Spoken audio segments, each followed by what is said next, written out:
Sapul sa CCTV ang panloloob ng isang suspect dyan sa Quezon City. Higit 100,000 pisong halaga ng alahas ang kanyang nilimas. Jim Tejano sa balita. Sa kuha ng CCTV, isang lalaking sakay ng bisikleta ang dumating sa tapat ng isang bahay sa Quezon City. Isinandal ang bisikleta sa gate. Wala pang 1 minuto, umakyat sa gilid ng bakod ang lalaki. Nang makapasok, binuksan ang pinto at ipinasok ang bisikleta. Tahimik itong naglakad sa loob na para mang residente. Nagpamewang pa sa labas ng isang unit. Tila pinipili ang pupuntiryahin. At kung akala niyong disente, mistulang siya ng pader ng bahay matapos itong ihian ng suspect. Ilang saglit pa, kumilos ito pero sa unang tingin, walang nakuha. Pero ayon sa isang mag-asawa sa compound, sila raw ang nakuhanan. Nang bumaba sila mula sa ikalawang palapag, tumambad ang magulong opisina. Bukas ang pinto at bintana sa fire exit. Yung sa amin po, yung pinakahuli, nakita niyang bukas yung fire exit. So inakyat niya po, nabuksan yung bintana namin sa fire exit. Doon po siya pumasok.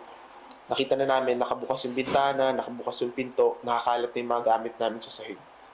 Pagbaba namin, nakabukas na rin yung pintuan namin sa baba.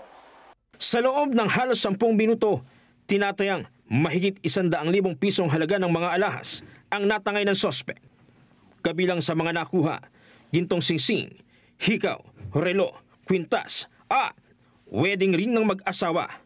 Balik karamihan po doon ginto, singsing, hikaw, necklace, relos.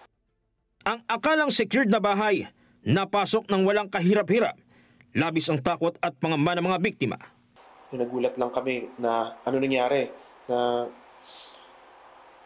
anong bang nawala, kung paano nakapasok.